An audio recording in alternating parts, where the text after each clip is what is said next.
It's Tuesday, June 8th. I'm Lucie Steiner. And I'm Sam Seder. Which of these stories will you be talking about today? Pipeline protesters seized a key construction site and carried out numerous acts of civil disobedience on Monday in an attempt to slow down the construction of the Line 3 pipeline route across Minnesota.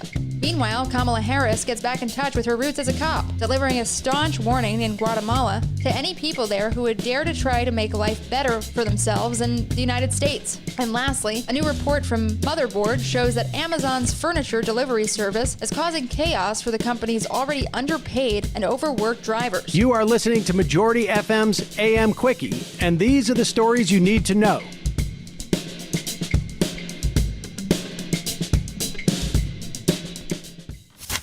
A new major pipeline protest is underway in Minnesota, where Native-led activists are trying to halt the construction of the Line 3 project between the state and Canada. The project is owned by a Canadian oil company called Enbridge. On Monday, the Washington Post reports that dozens of cars filled with activists have descended on a construction site operated by the company. They were led by a group of Native American activists who were joined by celebrities like Jane Fonda and Catherine Keener, who rallied the crowd as some protesters strapped themselves to bulldozers and other equipment. Fonda said, quote, "Biden has taken a very clear and very beautiful position on the climate crisis, but we are really facing a potential catastrophe, and the science is very clear. It's not enough to do something good here, like shut down Keystone XL, shut down drilling in the Arctic National Refuge, and then allow Line 3 to go through," end quote. And in practice, the Biden administration's point was a whole lot less beautiful.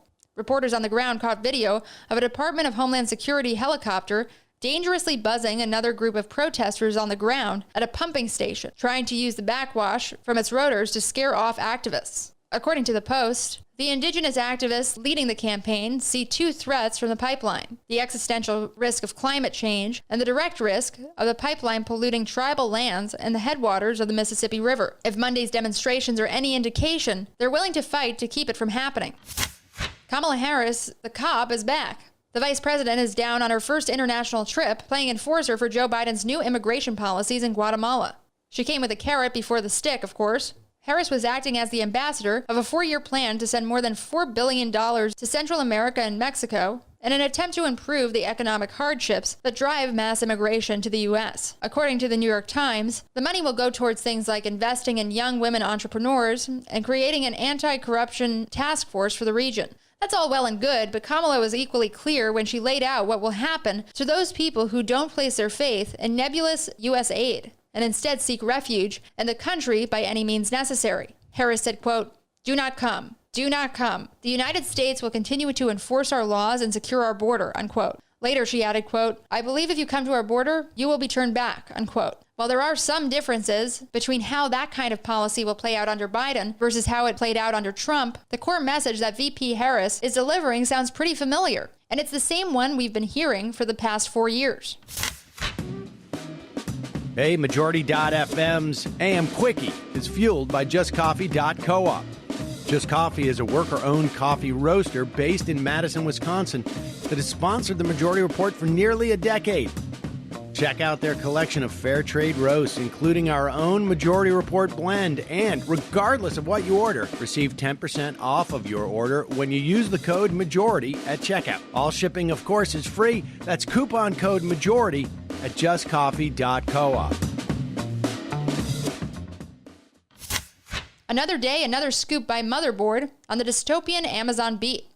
Today, the website reports that Amazon has made an unexpected foray into furniture assembly in order to crowd out other retailers that offer similar services. Motherboard reports that as a result, untrained delivery drivers are being made to lug bulky items into customers' houses and then assemble them, all on a time frame that they say is widely unrealistic for what's expected. Motherboard reports that as a result, untrained delivery drivers are being made to lug bulky items into customers' houses and then assemble them, all in a time frame that they say is widely unrealistic for what's expected. To make matters all the more absurd, Motherboard also obtained the training video for this service, which is a strange cartoon narrated by a monotonous robot featuring robotic workers who deliver lines like, quote, "Thanks so much for choosing us. Could you confirm you are satisfied with this delivery and service," unquote. Meanwhile, here's what an actual human driver told Motherboard. Quote, "It has been an effing challenge. It always takes much longer than they allow for. The times they give feel completely random and way off, and there's been absolutely no training whatsoever. They just said you're going to do this, unquote.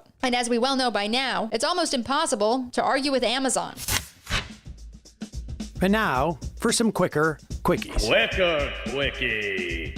While his workers are suffering, Jeff Bezos announced that he's going to space. The billionaire plans to be one of the crew on the first manned flight of a Blue Origin spacecraft in mid-July. Good luck up there, Jeff. We'll all be very interested to see how that flight goes. Scientists from Scripps and the National Oceanic and Atmospheric Administration said on Monday that atmospheric CO2 levels peaked in May, despite the slowdown in fossil fuel use during the pandemic. So not even that respite was enough to stem the constant buildup of CO2. The New York Times reports that the Senate is preparing to pass a massive package of industrial policy legislation with bipartisan support, aimed at keeping the U.S. competitive with China. It's amazing what handouts to corporate interests and xenophobic jingoism can do to break the Washington gridlock. The United Mine Workers say that the bosses at Warrior Met Coal have stepped up their physical attacks on striking workers at coal mines in Alabama, on 3 separate instances hitting picketers with vehicles, in a shocking display of aggression against organized labor. Stay strong, Alabama. Quicker quickie.